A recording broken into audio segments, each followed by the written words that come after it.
Dale. Bueno, ¿cómo va? Buenas, buenas.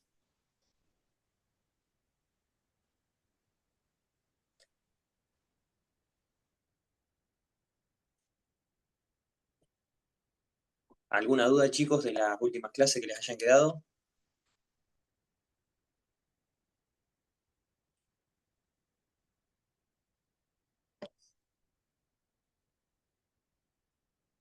No, es que muchas dudas no vamos a tener porque es poco lo que entendemos todavía de esto. Tenemos que ponernos a leer todo y Bien, es todo nuevo vayan para leyendo un nosotros. poco si pueden. Vayan leyendo un poco si pueden, así nos sacamos las dudas y no las agarra todos juntos de golpe después. ¿Sí? Sí, Bueno, sí. vamos a hablar un poco hoy de cómo se va adaptando todo nuestro sistema, ¿sí? Frente al ejercicio y el entrenamiento. ¿Está? Entonces vamos a hablar de la diferencia que suceden en el metabolismo durante el reposo y el ejercicio. Entonces, en primer lugar, vamos a entender que el metabolismo energético va a representar todas las reacciones químicas que van a permitir al organismo obtener, transformar y utilizar energía para sostener las funciones vitales, ¿sí? Para estar vivos y también para todo el ejercicio físico que realicemos. En el deporte va a comprender cómo se genera, se distribuye y se regula esa energía y, por supuesto, siempre dependiendo de las demandas que haya en el juego, de cómo diseñamos nosotros las cargas de entrenamiento de forma adecuada y eso nos va a dar como resultado el rendimiento del deportista. Grandes rasgos se va a analizar desde dos perspectivas complementarias. Lo que es el metabolismo en reposo, ¿sí? Mantenimiento de funciones básicas, y el metabolismo durante el ejercicio, o sea, todo lo que conlleva la contracción muscular, el movimiento y toda la respuesta ante el ejercicio que va a producir nuestro cuerpo. Bien, el metabolismo energético en reposo, sin realizar actividad física, va a buscar mantener todos los procesos esenciales. Entonces va a estar constituido por el metabolismo basal y el gasto energético en reposo. ¿Por qué está compuesto el metabolismo basal? Actividad del sistema nervioso central, manteniendo el tono muscular, el bombeo cardíaco, el intercambio gaseoso y la ventilación que se produce para la respiración, la regulación térmica y todo lo que es la actividad hepática, renal y endocrina.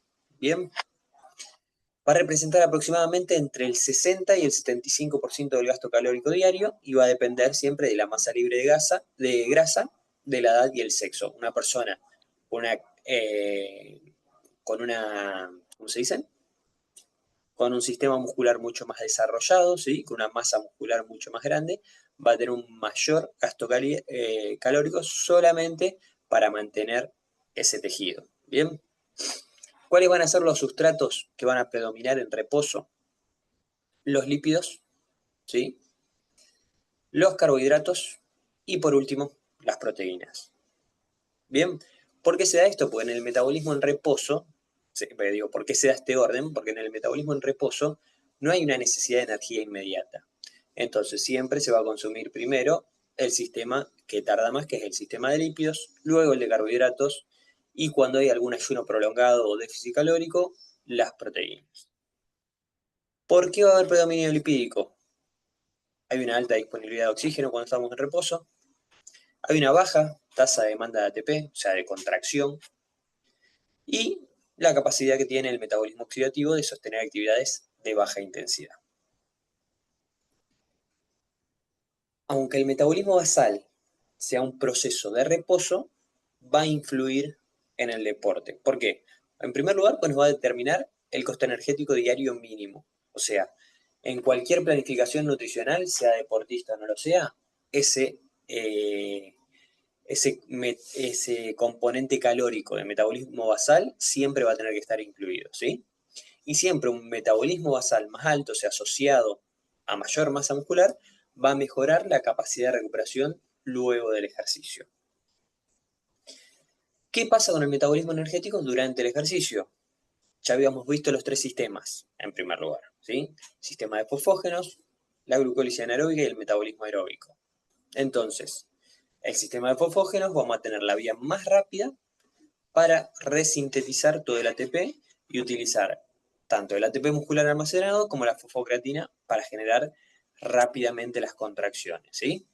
Como ya sabemos, que lo dijimos otra vez, alta potencia y baja capacidad, ¿sí? Baja capacidad, pocos segundos que va a durar el sistema. Luego vamos a tener la glucólisis anaeróbica, ¿sí? Vamos a degradar glucosa o glucógeno sin requerir oxígeno.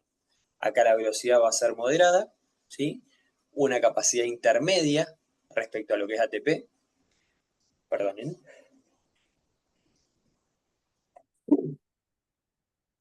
Se va a activar siempre cuando la intensidad del ejercicio aumenta, pero el ATP ya no es suficiente y va a generar, como siempre dijimos, lactato y protones, el famoso ácido láctico. Esfuerzos de día 60 segundos y acciones repetidas. Vamos a utilizar este sistema. Y el metabolismo aeróbico, que va a ser la oxidación de carbohidratos y grasas, va a ser el más eficiente y con mayor capacidad, pero no el más rápido. Se va a utilizar siempre en las transiciones y todo eso, manteniendo un steady state, vendría a ser, en todo lo que sean actividades de intensidad baja a media. Sustrato utilizado acá, los hidratos de carbono y las grasas. Ahora, ¿cómo se genera la transición del metabolismo del reposo al ejercicio? ¿Sí? Siempre cuando comience el ejercicio van a ocurrir diferentes ajustes. Primero, se va a dar un aumento abrupto del gasto energético, va a estar la activación de todo el sistema simpático, que es todo el sistema nervioso, ¿sí? Mucho más activo. Va a haber un incremento en la demanda de oxígeno y, por supuesto, siempre al principio se va a utilizar el sistema ATP, ¿sí? Y así, a medida que pasa el tiempo en la actividad, se va activando progresivamente lo que es el metabolismo anaeróbico y aeróbico. Siempre en este periodo se va a dar como si fuese un déficit de oxígeno. ¿Por qué? Porque la energía inicial se va a cubrir por la vía anaeróbica hasta que el VO2, o sea, el volumen de oxígeno transportado por nuestro cuerpo, alcance el nivel necesario para los otros sistemas. ¿Qué factores van a determinar el metabolismo durante el ejercicio? La intensidad. A mayor intensidad, mayor predominio de vías anaeróbicas.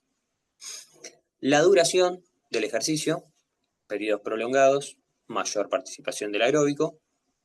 El estado de entrenamiento que tenga el deportista.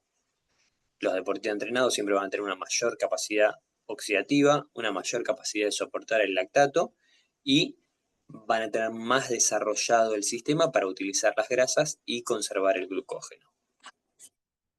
También va a depender de lo que es la disponibilidad de sustratos, ¿sí? Si hay un buen nivel de glucógeno muscular y hepático, va a ser determinante en todos los rendimientos en esfuerzos prolongados, y siempre que baje este glucógeno va a reducir la intensidad del ejercicio.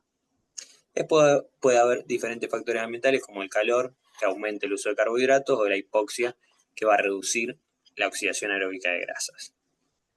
Entonces, ¿cómo interaccionan estos sistemas durante el ejercicio? ¿Se acuerdan que yo les dije que trabajaban todos de forma simultánea, nada más que uno se activaba en mayor cantidad que el otro? Entonces, van a trabajar de manera simultánea y con diferentes grados de participación según la demanda que tenga ese ejercicio. Entonces, en el deporte va a depender tanto de la potencia anaeróbica como de la capacidad aeróbica para poder sostener todos los esfuerzos repetidos y poder recuperarse rápidamente. En el entrenamiento, ¿sí? Entrenar los sistemas energéticos específicos de la modalidad. Por ejemplo, en el futsal vamos a necesitar los estímulos intermitentes de corta duración y repetidos. Entonces, ¿cómo lo entrenamos? Sprint repetido, trabajo de cambio de dirección y juegos reducidos. Para mejorar el sistema aeróbico, necesitamos que esos jugadores con un volumen de oxígeno alto se recuperen más rápido y mantengan las intensidades elevadas durante más tiempo. Entonces, ¿qué es lo mejor cuando hacemos un ejercicio para trabajar el sistema aeróbico? Pausas activas, ¿sí? Por ejemplo, hace un trabajo de presión con aceleración, recuperación, trote, buscando volver a la posición, por dar un ejemplo. Optimizar la utilización de sustratos, ¿sí? En el entrenamiento aeróbico, favoreciendo el uso de grasas, entrenamiento de alta intensidad, aumentando la capacidad glucolítica, vamos viendo la demanda que necesita ese deportista. Y por supuesto siempre, para que este metabolismo se desarrolle de la mejor manera, vamos a necesitar una buena planificación nutricional, ¿sí? Carbohidratos antes y después de las sesiones, control del nivel de grasa de los deportistas y la hidratación todo el tiempo para mantener las funciones metabólicas básicas. Ahora, estas adaptaciones no solo se van a generar por los sustratos y todo esto, sino también se van a dar a nivel enzimático y mitocondrial. Entonces, no va a depender solo de los sustratos que tenga disponibles, sino de cómo está la capacidad de todas las células musculares para poder procesar esos sustratos. Y entonces, va a estar determinado por la cantidad y la actividad de las enzimas y el número y tamaño de las mitocondrias. Las dos se van a ir modificando con el entrenamiento, ¿sí? Según lo que es el tipo, la intensidad y la duración del estímulo. Y todas estas adaptaciones se van a encontrar en los cambios más poderosos del rendimiento aeróbico, ¿sí? De la tolerancia al esfuerzo. Por eso es muy importante siempre el trabajo intermitente con pausas activas, ¿sí? Esas pausas activas nos van a dar la activación constante de ese sistema aeróbico para ir limpiando el sistema para luego volver a generar alguna actividad de alta intensidad. ¿Cómo se adaptan las enzimas al ejercicio del entrenamiento? Para buscar regular, las enzimas van a buscar regular toda la velocidad de las reacciones metabólicas. Entonces, cuando aumenta la cantidad de las mismas o la actividad, va a implicar una mejora en la capacidad del músculo para generar energía. Siempre el entrenamiento aeróbico y el entrenamiento intermitente va a incrementar la actividad de las enzimas oxidativas, como por ejemplo sintrato sintasa, ¿sí? Muy importante en todo lo que es el ciclo de Krebs, que vendría a ser toda la producción de oxígeno dentro de la producción de energía dentro de la mitocondria. Succinato deshidrogenasa, ¿sí? Otra también importante en el ciclo de Krebs, y la hidroxilacil-CoA, que va a ser clave en todo lo que es la oxidación de ácidos grasos. Después están encima de la cadena respiratoria, ¿sí? Que va a incrementar con el entrenamiento sostenido y va a aumentar la eficiencia para producir ATP en toda la mitocondria. Bien, lo importante cuando trabajamos y generamos una mejor velocidad de estas enzimas, vamos a tener una mayor capacidad aeróbica del músculo, una mayor producción de ATP, menor dependencia del metabolismo anaeróbico y una disminución de la acumulación de lactato ante la misma carga. Entonces se van generando todas las adaptaciones para poder rendir de mejor manera. Ahora, durante el metabolismo anaeróbico, ¿cuáles son las adaptaciones enzimáticas que se van dando? ¿Sí? Estímulos de alta intensidad y corta duración que van a generar un aumento de la producción y la velocidad de la fosfofructoquinasa, ¿sí? Lactato deshidrogenasa, que va a favorecer todo lo que es la producción de piruvato y de lactato a piruvato. La creatinquinasa, importante en toda la resíntesis de ATP. Y todo esto nos va a dar una mayor capacidad para esfuerzos intensos, ¿sí? Del sistema anaeróbico, o sea, de 5 a 30 segundos. Una mejor tolerancia a los esfuerzos repetidos y una mayor velocidad de resíntesis de los fosfágenos. Adaptaciones que se dan a nivel de mitocondria, ¿sí? Mitocondria, recordemos, cuando participa el sistema aeróbico produciendo energía a través del oxígeno.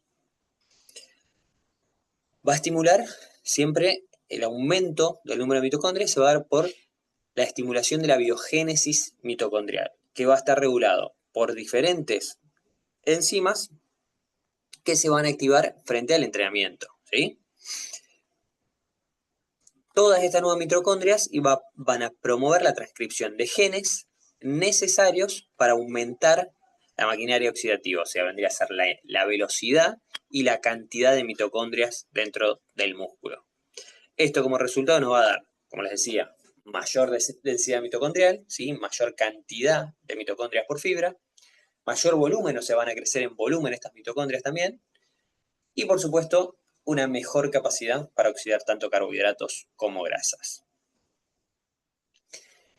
Al crecer las membranas internas de la mitocondria, van a tener una mayor capacidad para tener dentro toda la cadena respiratoria. ¿Eso qué significa? Va a poder producir más rápido y más cantidad de energía. Siempre le decimos de mayor eficiencia energética, ¿sí? Porque va a generar más ATP por cada unidad de oxígeno consumida. Ahora, ¿qué implica esta mejora de la función mitocondrial? Mejor eficiencia del transporte de electrones, menor pérdida de electrones, o sea, por estrés oxidativo, mayor eficiencia de todo el ciclo de Krebs y, por supuesto, mayor capacidad de oxidar el lactato. Esto lo que va a generar es una mejor recuperación entre los sprints, una remoción del lactato mucho más fácil y una mejora en todo lo que es la resíntesis de la fosfocreatina para luego volver a realizar un estímulo fuerte, por decirlo de alguna manera. ¿Cómo se relaciona esto entonces con el entrenamiento y el rendimiento? En el rendimiento aeróbico, más ATP disponible para la oxidación, mayor capacidad de sostener esfuerzos. Tolerando el ejercicio anaeróbico por estas enzimas que aumentan la potencia, ¿sí? Pero la mayor capacidad oxidativa limita la acumulación de metabolitos. Y lo más importante, la recuperación entre esfuerzos intensos, ¿sí? Jugadores con alta densidad mitocondrial pueden recuperar muchísimo más rápido lo que es la PCR, ¿sí? La fosfocreatina y remover el lactato de mejor manera. Después, por supuesto, nos va a generar un ahorro de glucógeno, ¿sí? Porque vamos a necesitar menos glucógeno por la mayor oxidación de grasa. Resistencia a la fatiga, ¿sí? Por una menor producción, todo lo que vendría a ser los radicales libres, el lactato que se va a remover rápido, entonces no va a estar la aparición de la fatiga. Va a ser más tardía. Tipos de entrenamiento que podemos utilizar para todas estas adaptaciones. Continuo moderado, ¿sí? Al 60-75% del VO2 max. Intervalos largos, de 2 a 4 minutos, a un ritmo alto del 85-95% del volumen de oxígeno. HIITs o sprints intermitentes para mejorar tanto las enzimas oxidativas como las glucolíticas, ¿sí? Porque vamos en los tiempos de recuperación del HIIT o de los sprints intermitentes, vamos a estar estimulando todas las enzimas oxidativas. Y también en el entrenamiento de la fuerza o en el HIIT, que va a ser la combinación óptima para todos los deportes de equipo. ¿Bien? Porque vamos a estimular al mismo tiempo la potencia y la velocidad y la capacidad oxidativa en los periodos de recuperación. Bueno, ahora vamos a hablar de algo un poquito más complejo, ¿sí? Yo quiero que se queden con simples cosas que les voy a ir remarcando. ¿Bien? Vamos a hablar de lo que es la tolerancia al lactato, o sea, la capacidad que tiene el deportista a tolerar el lactato y no generar fatiga, por decirlo así. Todo lo que estuvimos viendo de cómo estimular las enzimas para que el lactato vuelva a ser piruvato y vuelva a consumirse como energía. ¿Bien? La tolerancia al lactato y la capacidad de buffer del mismo va a ser uno de los pilares del rendimiento en este tipo de deportes intermitentes. ¿Por qué? Acciones explosivas repetidas, cambio de ritmo, que van a generar un ambiente metabólico muy demandante. Entonces vamos a tener la capacidad para producir lactato, o sea, la potencia glucolítica, y la capacidad de nuestro cuerpo para tolerar ese lactato y manejarlo. ¿Qué pasa? El lactato es, por decirlo, un desecho, en primer lugar. Y es un desecho, es un ácido láctico, o sea, que va a disminuir nuestro pH. Entonces, nuestro cuerpo tiene que tener una capacidad para ir regulando ese pH y que no disminuya demasiado ante la producción de lactato, porque ahí es donde empieza la fatiga. Entonces, entrenar la tolerancia al lactato va a ser tan importante como entrenar la producción de energía. ¿Qué es el lactato? Se va a activar siempre en la glucólisis anaeróbica, ¿sí? Se va a producir allí. El piruvato excedente, o sea, todo lo que excede de lo que utilizamos de energía, se va a convertir en lactato mediante enzimas. Y paralelamente va a aumentar la producción de iones, que son los principales responsables de la disminución del pH, ¿sí? Que se va a dar la acidosis metabólica. Entonces, ¿quién va a causar la fatiga? El lactato no, sino que los iones de hidrógeno que van a estar asociados a la producción rápida de ATP en el sistema anaeróbico. Ahora, el lactato lo que va a hacer es atrapar todos esos iones de hidrógenos para atenuar el descenso del pH, y si esa producción supera la capacidad de uso y eliminación, ahí se va a generar la fatiga. Entonces el lactato va a trabajar para que no se produzca la fatiga, por decirlo de algún modo, ¿sí? Entonces, la tolerancia al lactato va a describir la capacidad que tiene el músculo para seguir funcionando a pesar de la acumulación de lactato y iones de hidrógeno.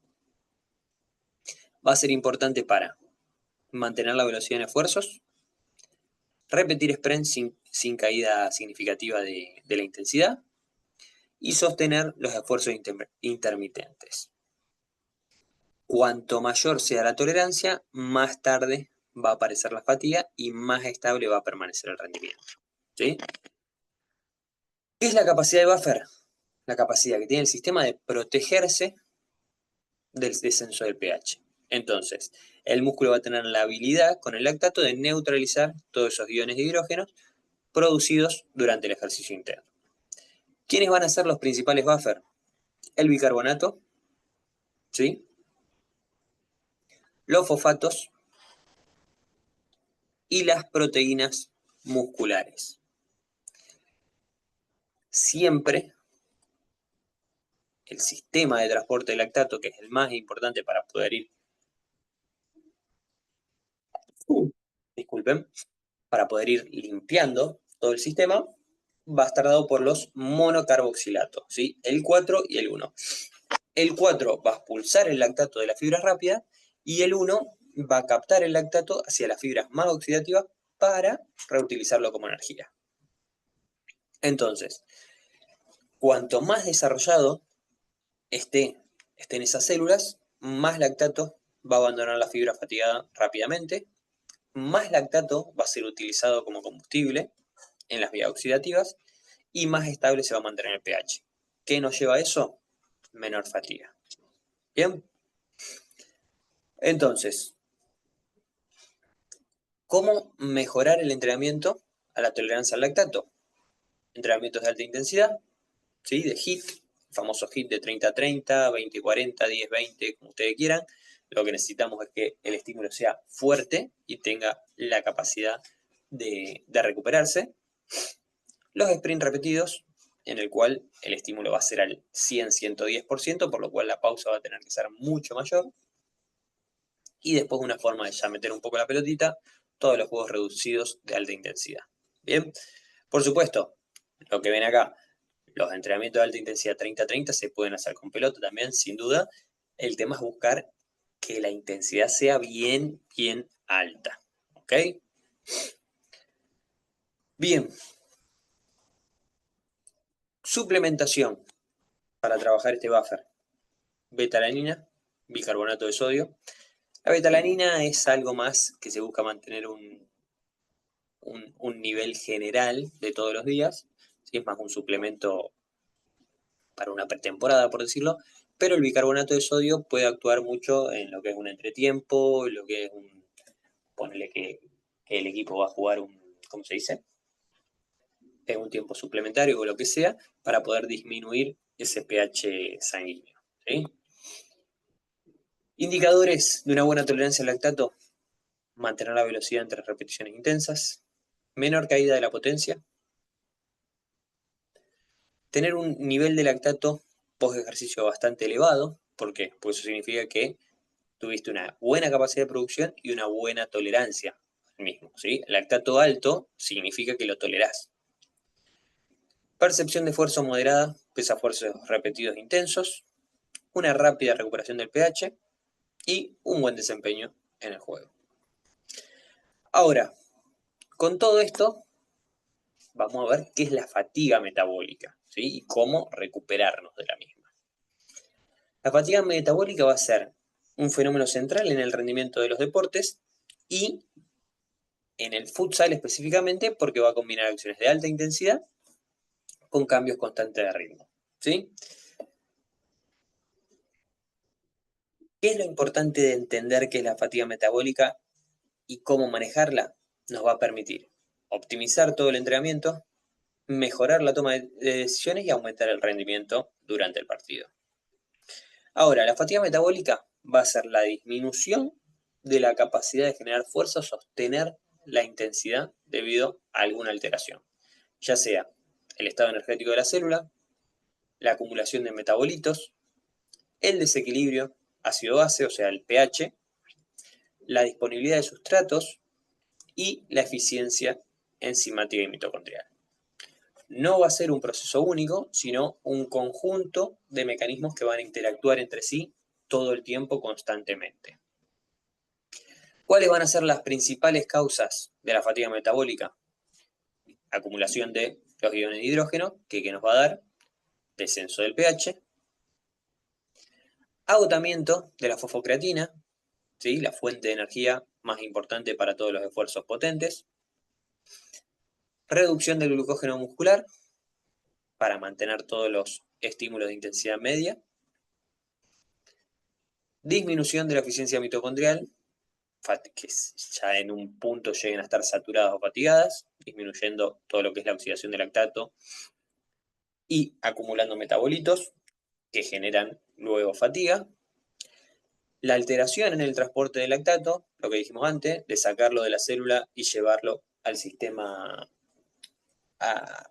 oxidativo. El estrés metabólico y la carga cognitiva, ¿sí? Ya ahí tenemos un concepto de todo lo que es la percepción del entorno, la toma de decisiones, que se empieza a desgastar por el cansancio. Y entonces la fatiga metabólica va a deteriorar todas estas funciones. Cuando el pH baja, se va a alterar el metabolismo. El cerebro empieza a procesar peor la información y el jugador comete más errores. Tenemos que pensar que el cerebro utiliza energía igual que nuestros músculos. Entonces, cuando no tiene tolerancia al lactato o se genera un pH mucho más bajo por la presencia de metabolitos o lo que sea, no solo va a fallar el músculo, sino que también va a fallar nuestro cerebro. Va a fallar nuestro cerebro en cuanto a la toma de decisiones, no es que nos va a producir alguna enfermedad, ¿no? Manifestaciones de la fatiga: pérdida de velocidad, disminución de la agresividad en el juego, ¿sí? Menor precisión, decisiones tardías, percepción de esfuerzo elevada, ¿sí? Se piensa, el deportista cree que está haciendo un súper esfuerzo cuando en realidad no lo es. Y va a haber, siempre se da como un quiebre en el rendimiento, muchas veces durante el segundo tiempo, cuando los deportistas no están preparados. Y lo más importante que les decía antes, la fatiga metabólica no va a ser solo física, sino que va a tener su expresión tanto en lo motriz, en lo táctico y en lo cognitivo. Ahora, ¿cómo nos recuperamos? ¿Cuáles son las estrategias de recuperación para atenuar esta fatiga? Vamos a tener una recuperación aguda, o sea, entre esfuerzos, en el entretiempo, por ejemplo, y todo lo que es la recuperación post partido o entre sesiones. En cuanto a la recuperación post partido, vamos a tener la reposición de glucógeno con toda la dieta que debemos tener luego del partido, la hidratación y toda la incorporación de los metabolitos también perdidos en la transpiración, una buena calidad de sueño y una normalización del ritmo circadiano, el entrenamiento regenerativo, sí, suave, para aumentar todo lo que es el flujo sanguíneo, empezar a activar las enzimas otra vez, acelerar toda la remoción del lactato residual que ha quedado en esos músculos, y después estrategias nutricionales más específicas, como el bicarbonato, la betalanina que antes habíamos hablado. ¿Estamos? Crioterapia, compresión, botas de compresión, puede ayudar, sí. Ahora, si no hicimos ninguna de las tareas anteriores, que es dormir bien, comer bien y descansar bien, la crioterapia y la compresión no nos sirven para nada. ¿Entendido? ¿Cómo prevenimos esta fatiga metabólica? Un buen entrenamiento, una buena carga de entrenamiento, variación, ¿sí? Alta intensidad, aeróbicos, sprint repetidos, de todo, ¿bien? Tenemos que darle un menú con todas las cosas que va a necesitar nuestro deportista durante el partido. Ese menú se lo damos en el entrenamiento. ¿Estamos, chicos? Bueno, ya sé que es complejo, ¿sí? Que probablemente pareciera que les estoy hablando en otro idioma, pero lo más importante con lo que quiero que se queden es la importancia que tiene el lactato en todo el metabolismo, por qué se va a ir generando todo ese desgaste y cómo tenemos que recuperar, ¿sí? Regenerar tanto las fibras como los sistemas. ¿Entendido? Preguntas, chicos, dudas, se tienen que poner a leer para entenderlo, no hay otra. No me interesa que se sepan los nombres de las enzimas, por ejemplo, ¿sí? Lo que sí me interesa es que entiendan cómo funciona el sistema. ¿Dudas? Manuel, no, yo no es respecto a dudas, sino para saber bien dónde está cargado, porque quise buscar los archivos para imprimirlos y Bien. leerlos. Este probablemente todavía no lo subí, eh, pero yo se lo subo al Classroom. ¿Estamos? Bien, No sé si ya le había subido 2 clases o 3. Ahí me fijo y te confirmo. A ver. Ah, le había subido solo la clase 1. Bien. Ahí mismo le subo la clase 2, 3 y 4 de fisiología. ah, bien. Así ya van Claro, pues yo teniendo los buscaba, apuntes. estaban los videos, estaban las clases grabadas, pero no encontraba No, no. el Claro, está archivo. solo el de la clase 1. Ahí le subo 2, Exactamente, 3 y 4. perfecto. Ya lo tienen, se lo pueden descargar, se lo ponen a leer un poco. Listo, mejor, gracias. Así, así se va entendiendo. Yo a veces subo una materia, subo la otra y me olvido de alguna, así que no se preocupen, ustedes me chiflan y yo lo subo. Manuel, Bueno, chicos, sí, Manuel, escucho. cuando hablabas del el VO2 en resistencia aeróbica, ¿qué tipo Sí, de ejercicio sería más específicamente? el VO2 en realidad es el volumen de oxígeno máximo consumido. Siempre se trabaja un porcentaje del VO2. O sea, para estimular el VO2, uno tiene que trabajar arriba del 70%. No es una cuestión de qué ejercicio, sino qué intensidad le pongo al ejercicio. ¿Sí? Ustedes piensen, un sprint máximo como el 100%, ¿sí? Y de ahí ir pensando cada ejercicio qué intensidad tendría.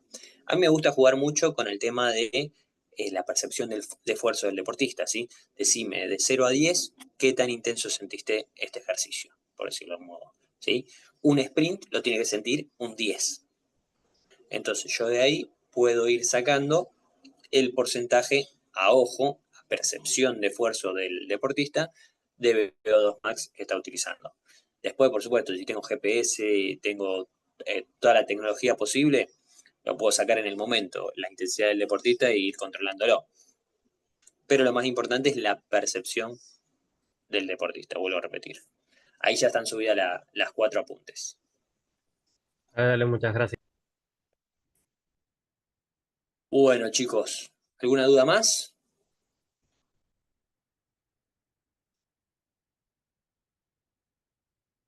Bien, nos tomamos un descansito, ¿sí? Unos 10 minutitos y volvemos con fisioterapia, ¿les parece? Dale, profe, dale, perfecto. Dale, Dale, listo. Esperemos vamos. que no tenga internet porque está lloviendo y refusilando acá, así que esperemos que no se corte. Dale. 10 minutitos y nos volvemos a ver. Dale.